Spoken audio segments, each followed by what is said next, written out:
तो guys last lecture जो हुआ था उसमें हमने कुछ टाइटल टैग जो ऑन पेज के लिए बहुत ज़्यादा इंपॉर्टेंट है एचटीएमएल टैग्स उनके बारे में डिस्कस किया था।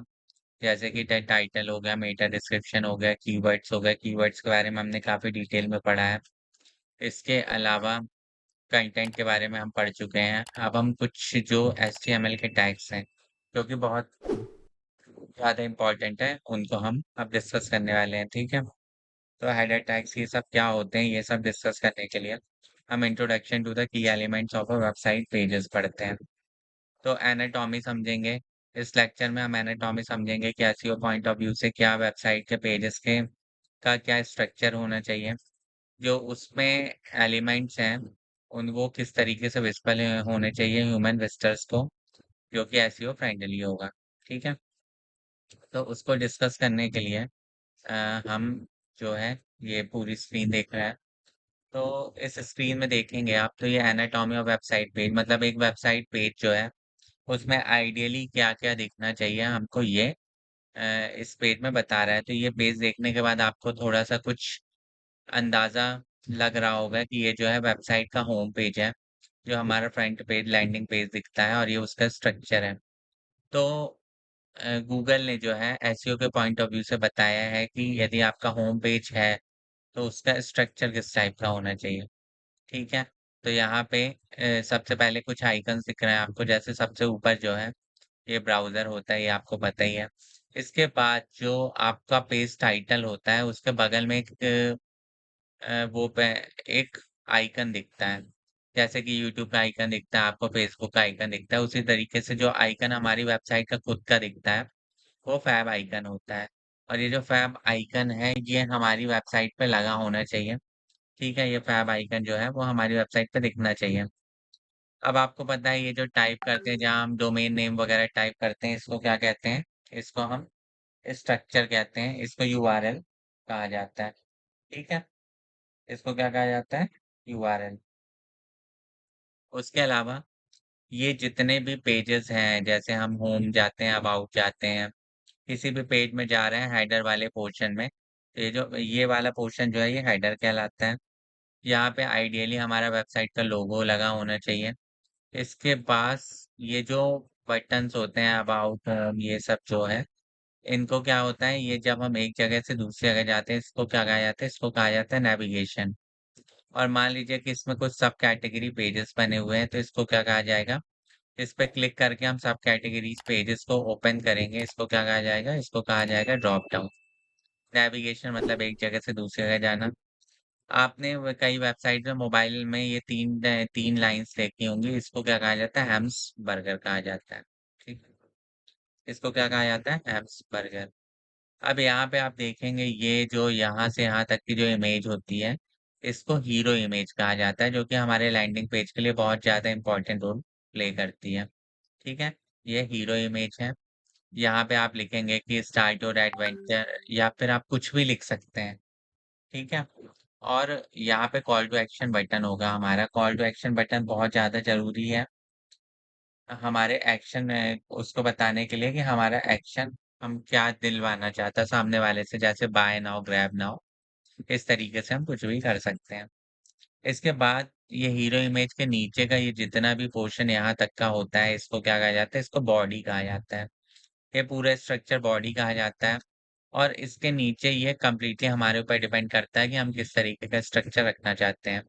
चाहे तो हम यहाँ पे क्राउज़र लगा सकते हैं, स्लाइडर लगा सकते हैं, जिसको यहाँ पे क्लिक करने के बाद इमेजेस मूव होती हैं। ये साइड में साइड बार लगा सकते हैं, ठीक है?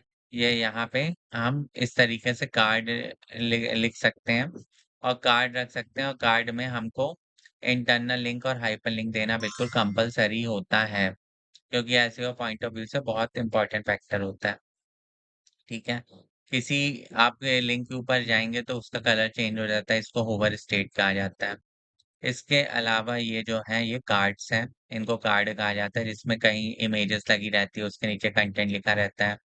यहाँ कंटेंट लिखा रहता है तो ये कार्ड है। और लास्ट में सबसे नीचे क्या होता है? हमारा फुटर होता है जहाँ पे हमारे सोशल मीडिया आइकन्स होते हैं। इसके अलावा हमारी कॉन्टैक्ट इन्फॉर्मेशन होती है, जो हमारे वेबसाइट के पेजेज़ होती हैं उनकी लिंक्स होती हैं और हमारी वेबसाइट के कॉपीराइट की जो भी इंफॉर्मेशन होती है, वो सारी चीज़ें होती हैं। तो इस स्ट्रक्चर को देखने के बाद कि हमारी वेबसाइट का पेज का एनाटॉमी क्या होना चाहिए, जो कि एसईओ फ्रेंडली हो, ये होती है। इसी तरीके से हमारा जो पोस्ट है, यदि हम कोई पोस्ट करते हैं, तो पोस्ट हमारा आइडियली किस तरीके का होना चाहिए, वो यहाँ पे बताया गया है। तो आप देख रहे हैं कि हमारे ऑन पेज ये हमारा क्या है, ये टाइटल है। इसके अलावा इसको यूआरएल कहते हैं, ठीक है? जो हमारे पोस्ट की पहली हेडिंग होती होती है, वो सबसे बड़ी होनी चाहिए। मैंने इससे पहले बताया था आपको 6 टाइप की हेडिंग्स होती हैं H1, H2, H3, H4, H5 and H6। इसमें जो H1 हेडिंग होती है वो सबसे बड़ी होती है और जब भी आप कोई भी पोस्ट लिखते हैं तो जो पहली हेडिंग होती है वो हमेशा H1 ही होना चाहिए। तो यहाँ पे वही बताया गया है। उसके बाद आप कंटेंट लिखिए और इस कंटेंट में कीवर्ड्स का यूज़ ज़रूर करिए जैसा कि हमने लास्ट इमेजेस में देखा था। यहाँ पे लिखा है ऑल टेक्स्ट। जो हमारी इमेजेस होती हैं उनकी खास बात ये होती है कि हमारी इमेजेस में जो क्रॉलर्स होते हैं वो उस इमेज को नहीं पढ़ पाते हैं, ठीक है? हमारे क्रॉलर्स का क्या होता है वो इमेजेस को कि जब क्रॉलर इमेज को नहीं पढ़ पाएगा तो हमारी इमेजेस कभी रैंक ही नहीं होंगी। तो हमारी इमेज भी रैंक हो इसलिए हम क्या होता है ऑल टेक्स्ट का यूज़ करते हैं, ठीक है? इसके अलावा जो हमारी सेकंड हेडिंग होगी वो जो मेन हेडिंग है उससे छोटी होनी चाहिए या उससे कम होनी चाहिए तो H2 हेडिंग हो गई। उसके बाद फिर कंटेंट लिखिए जिसमें कीवर्ड का यूज़ करिए। कीवर्ड डेंसिटी एक वर्ड होता है जिसको हम आगे बढ़ेंगे वो 3 टू 4% होनी चाहिए हमारी कीवर्ड डेंसिटी और वो इस तरीके की होनी चाहिए वो इस तरीके से होनी चाहिए कि वो इस तरीके से होनी चाहिए कि आपकी हेडिंग जो है वो H1 से छोटी हो और कीवर्ड का मैक्सिमम टू मैक्सिमम यूज़ करें जिससे क्रॉलर आए तो उनको ये पता चले कि आपको किस टाइप के कीवर्ड का यूज़ करना है। इसके अलावा लॉन्ग टेल कीवर्ड का यूज़ करना चाहिए हमको क्योंकि उनका सर्च वॉल्यूम जो है वो काफ़ी बेटर होता है और कॉम्पिटिशन कम होता है। हमें इंटरनल लिंक, एक्सटर्नल लिंक का यूज़ करना है, कमेंट पोस्ट में आपको पता है कमेंट का ऑप्शन होता है तो कमेंट्स को देखना है। हमारे जो पोस्ट है वो मोबाइल फ्रेंडली होना चाहिए और स्पीड जो है हमारी बहुत अच्छी होना चाहिए। तो ये कुछ फैक्टर्स हैं ये जो पोस्ट के पॉइंट ऑफ व्यू से हमको याद रखने हैं, जब भी हम पोस्ट करते हैं, ठीक है? तो where the these elements of the page visible to visitor places जहाँ पे ये जो एचटीएमएल टैग्स वगैरह दिखते हैं, एचटीएमएल टैग वैसे जनरली क्या पता हमको ना देखने को मिले फ्रंट से, लेकिन ये एचटीएमएल टैग जनरली कहाँ दिखते हैं ऑन द ब्राउज़र पे। जब आप ब्राउज़र के ऊपर क्लिक करते हैं वहाँ पे दिखते हैं एसईआरपी में दिखते हैं मेटा डिस्क्रिप्शन और ये हमारे क्या है on the website page on the desktop है मोबाइल लाइक इमेज ये हम आगे पढ़ेंगे visible only on the bot ठीक है तो ये चीजें हम आगे डिस्कस करते हैं ठीक है तो certain element of the website page are important होते हैं for the SEO point of view से इसीलिए हमको ये एसईओ करना चाहिए the SEO element of the website page कहाँ-कहाँ होते हैं मैंने आपको बताया वेब ब्राउज़र में होते हैं, एसईआरपी में होते हैं, डेस्कटॉप एंड मोबाइल में दिखते हैं और कुछ चीज़ें जो हैं कि वो केवल बॉट्स को ही विज़िबल होती है, जो है हमारा वो था। अब हम कुछ इम्पोर्टेंट एचटीएमएल टैग्स को पढ़ने वाले हैं, ठीक है? Learning the on page SEO technique page title Meta description जो कि बहुत ज़्यादा इम्पोर्टेंट है, ठीक है? तो पेज टाइटल मेटा डिस्क्रिप्शन होता क्या है? इसको समझने के लिए सबसे पहले तो ये क्या है एचटीएमएल टैग्स ये जो है एसईओ फ्रेंडली जब भी हम करते हैं एसईओ किसी वेबसाइट का तो सबसे ज़्यादा इम्पोर्टेंट होते हैं कीवर्ड जो कि आपको अपने मेन कंटेंट में डालना है वेबसाइट के पेजेस में। इसके अलावा जो सेकंड नंबर पे इम्पोर्टेंट होते हैं वो होते हैं एचटीएमएल टैग और मेटा टैग्स। इनके बारे में हम पढ़ने वाले हैं जो कि हमारी हेडिंग हो गई, डिस्क्रिप्शन हो गया और टेक्स्ट हो गया, यूआरएल एसईओ फ्रेंडली होना चाहिए, ओपन ग्राफ हो गया, ट्विटर कार्ड हो गया। इनके बारे में हम आगे पढ़ेंगे। इसके बाद internal links and anchor text है और फिर स्कीमा मार्कअप वगैरह है जो कि एडवांस एसईओ में आता है। ठीक है? तो सबसे पहले हम पेज टाइटल के बारे में पढ़ते हैं। तो पेज टाइटल होता क्या है? तो सबसे पहले पेज टाइटल जो है वो हमें कहाँ-कहाँ दिखता है? It is one of the HTML tag of the website page title is one of the ranking factor. It also impact the CTR click through rate. CTR के बारे में मैंने बताया आपको सीटीआर बराबर क्या होता है? Clicks upon impressions. And page title कहाँ-कहाँ दिखता है? यहाँ दिखता है, यहाँ पे दिखता है और जब भी हम किसी को अपनी लिंक जो है वो व्हाट्सएप पे या फेसबुक पे या इंस्टाग्राम पे कहीं पे भेजते हैं, तो एक स्निपेट बन जाता है, वहाँ पे भी हमारा टाइटल टैग दिखता है। ठीक है?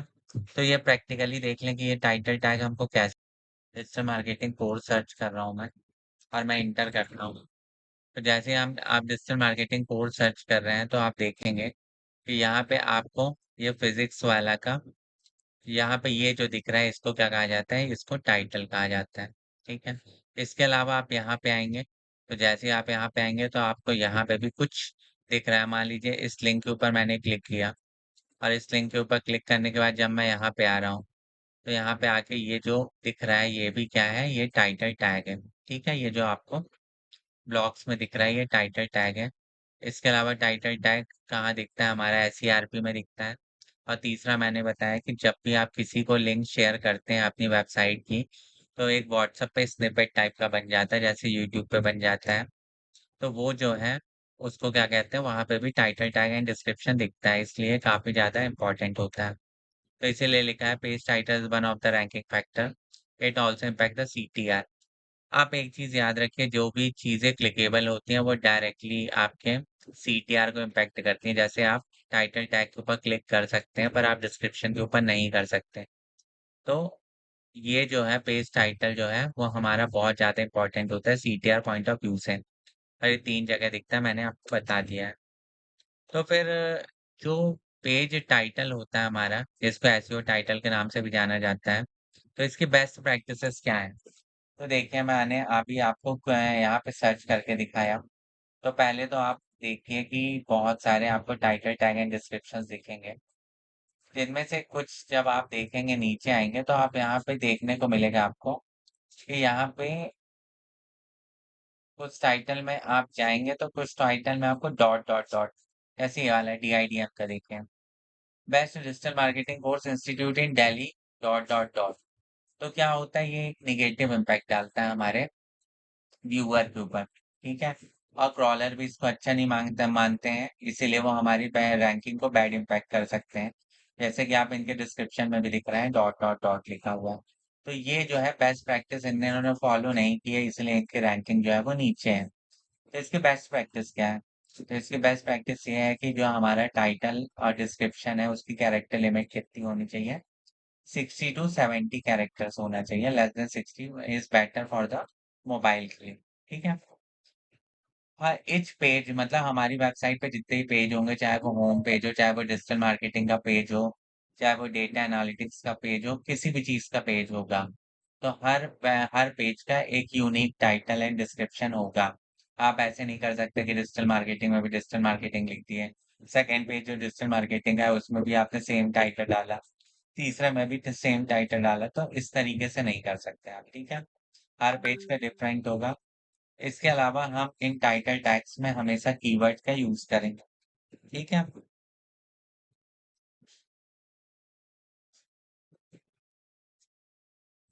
हमेशा हम किसका यूज़ करते हैं? कीवर्ड्स का यूज़ करते हैं। उसके अलावा कीवर्ड का यूज़ करते हैं, कंसाइज़ टैगलाइन होनी चाहिए। कुछ एग्ज़ाम्पल दिए देखो जैसे लर्न डिजिटल मार्केटिंग तो देखिए हमने यहाँ पे कीवर्ड का यूज़ किया है digital marketing and job ready भी एक कीवर्ड है। इसके अलावा और फिर दूसरा तरीका क्या होता है? कीवर्ड 1 यूज़ करिए, कीवर्ड 2 यूज़ करिए और फिर ब्रांड का नेम यूज़ कर सकते हैं। जैसे डिजिटल मार्केटिंग स्किल डेवलपमेंट और टेक्स्ट बुक। तो टेक्स्ट बुक क्या हो गया? ब्रांड हो गया, डिजिटल मार्केटिंग एक कीवर्ड हो गया जो यहाँ पे लिखा है। सेकंड कीवर्ड क्या हो गया? स्किल डेवलपमेंट और तीसरा टेक्स्ट बुक। और यदि तीसरी तरीके से हमको टाइटल टैग को यूज़ करना है तो प्रोडक्ट का नेम, प्रोडक्ट की कैटेगरी और ब्रांड नेम। देखो रणवीर कलेक्शन ये प्रोडक्ट का नाम हो गया, एथनिक वियर फॉर मेन जो है प्रोडक्ट की कैटेगरी हो गया, मान्यवर। तो इस तरीके से हम एक ही टाइटल टैग में और 3 तरह के कीवर्ड यूज़ कर सकते हैं जिससे कि हमारे रैंकिंग के चांसेस बढ़ जाते हैं, ठीक है? लेकिन आपको जो है हमेशा ब्लैक हैट एसईओ जो है उसको ना कहना है। जैसे कि यहाँ पे एक एग्ज़ाम्पल दिया हुआ है कि buy jewellery, cheap jewellery, best jewellery, jewellery for sale. तो देखिए यहाँ पे आपने एक कीवर्ड लिया जो कि बहुत ज़्यादा पॉपुलर है ज्वेलरी। लेकिन आपने उसका इस तरीके से यूज़ किया है कि उसका कोई सेंस नहीं निकल रहा है कि बाय ज्वेलरी, या best jewellery, cheap jewellery, jewellery for sale. तो इसका कोई मतलब निकल नहीं रहा है। ठीक है?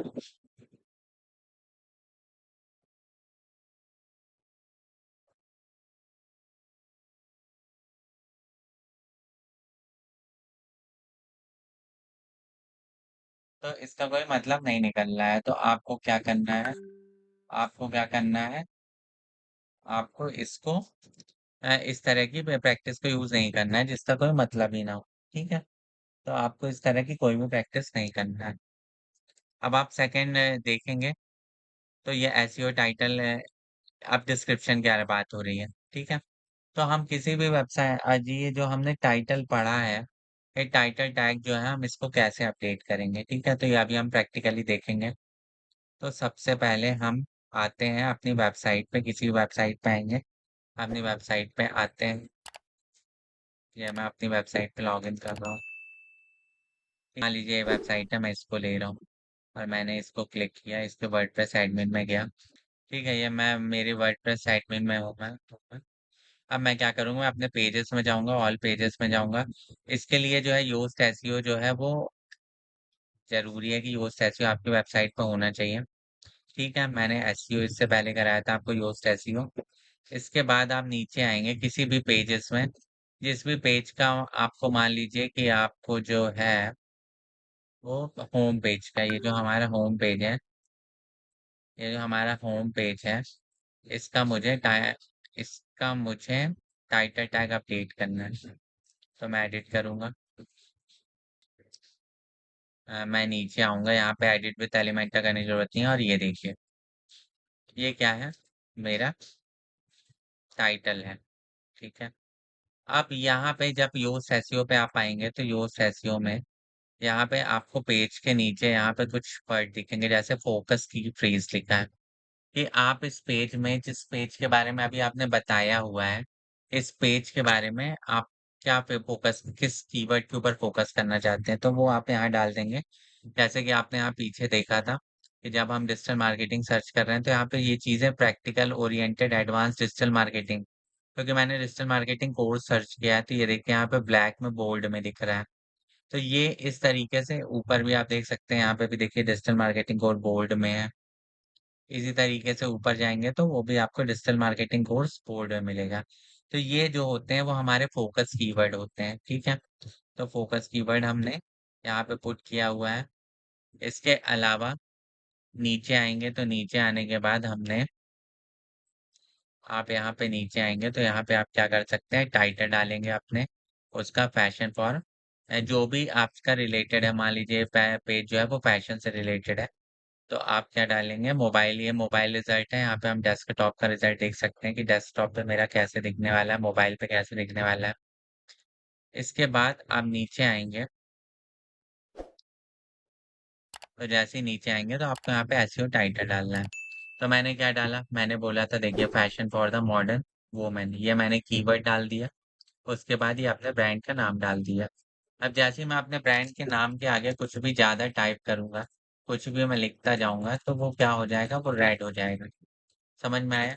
मतलब रेड होने का क्या मतलब है, रेड होने का ये मतलब है कि जो मैंने लिखा हुआ है वो मेरा लिमिट से ज्यादा है। समझ में आया? मतलब उसके बाद आपको उसका डॉट डॉट डॉट डॉट आएगा। ये देखिए रेड रेड आ गया, मतलब डॉट डॉट डॉट डॉट आएगा। तो मुझे क्या करना है, मुझे बेस्ट प्रैक्टिस फॉलो करना है। इसकी यूज एसईओ की खास बात यही होती है कि ये ऑटोमेटिकली जब आप एसईओ टाइटल लिखेंगे और जब तक लाइन ग्रीन है, तो आपका जो है वो एसईओ टाइटल जो है वो विद इन लिमिट है, 60 कैरेक्टर्स के अंदर है। तो आप इसको करते जाइए। और मैंने ये रब कर दिया, मान लीजिए ये मैंने लिख दिया। इसी तरीके से स्लग मैं क्या रखना चाहता हूँ, स्लग क्या होता है, जो डोमेन के बाद आता है उस स्लग कहते हैं। उसके बाद ये मैंने मेटा डिस्क्रिप्शन डाल दिया। और फिर मैं सीधे क्या कर दूंगा, सिंपली अपडेट कर दूंगा इसको। ठीक है, तो मैं यहाँ पे अपडेट कर दूंगा। ठीक है, मैंने अपडेट कर दिया। मैं व्यू पेज पे आऊंगा तो ये मेरे फ्रंट पेज का है। अब मुझे कैसे पता चलेगा जो मैंने टाइटल को अपडेट किया है चलेगा, तो इसके लिए एक टूल होता है। ठीक है, इसका नाम क्या है, टू द वेब। इस टूल के ऊपर आप जाएंगे, टू द वेब के ऊपर, और आप क्या करेंगे, सिंपली यहाँ पे टाइप करेंगे पेज टाइटल, और आप एंटर करेंगे। जैसे आप पेज टाइटल एंटर करेंगे तो यहाँ पे page title and description tool आएगा। यह किसी भी पेज का टाइटल एंड डिस्क्रिप्शन देखना चाहते हैं तो वो आपको यहाँ पे मिल जाएगा और ये भी बता देगा विद इन लिमिट है कि नहीं है। तो मेरी वेबसाइट जो थी अभी मैं जिस वेबसाइट पे था उसका नाम था बोरा बुक। तो मैं यहाँ पे क्या कर देता हूँ, सिंपली उसको टाइप कर दिया मैंने और मैंने जनरेट प्रीव्यू कर दिया। तो ये देखिए जो मैंने अभी अपडेट किया था वहाँ पे, Bora book fashion for the modern women and Bora book, ये देखिए यहाँ पे अपडेट हो गया है। मतलब इसका मतलब कि कोई भी यदि उसने गूगल में सर्च किया fashion for the modern women, तो मेरा ये पेज रैंक हो जाएगा, या बोरा बुक डाला तो भी मेरा पेज रैंक हो जाएगा और उसको ये टाइटल और डिस्क्रिप्शन दिखेगा, क्योंकि हमको वैसे हमारी वेबसाइट के पेज में कहीं नहीं दिखता है।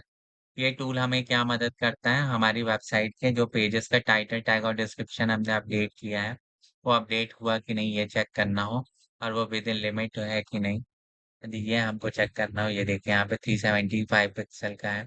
मेटा डिस्क्रिप्शन सही है, मतलब हमारा एक्सेप्टेबल लेंथ है। तो मतलब जब भी कोई सर्च करेगा तो हमारा ऐसे डॉट डॉट डॉट वाला जो मैंने आपको पीछे केस बताया था वो नहीं दिखने वाला है। इस तरीके से डॉट डॉट डॉट नहीं दिखेगा, और ये एसईओ के पॉइंट ऑफ व्यू से काफी बेस्ट प्रैक्टिस है। ठीक है। इसी तरीके से हम टाइटल टैग के बारे में पढ़ लिया, हम थोड़ा मेटा डिस्क्रिप्शन के बारे में भी डिस्कस कर लेते हैं। तो जब भी हम कुछ गूगल में सर्च करते हैं, ऐसे डिजिटल मार्केटिंग कोर्स सर्च किया मैंने, तो ये जो दिख रहा है, जो टाइटल के नीचे दिख रहा है, इसको क्या कहते हैं, इसको डिस्क्रिप्शन कहा जाता है। क्या कहा जाता है, डिस्क्रिप्शन। ठीक है। अब ये भी डिस्क्रिप्शन है। तो it is also known as the page description. It is one of the HTML tag of your website page. Meta description is not a direct ranking factor, क्योंकि आप इसके ऊपर क्लिक नहीं कर सकते इसलिए।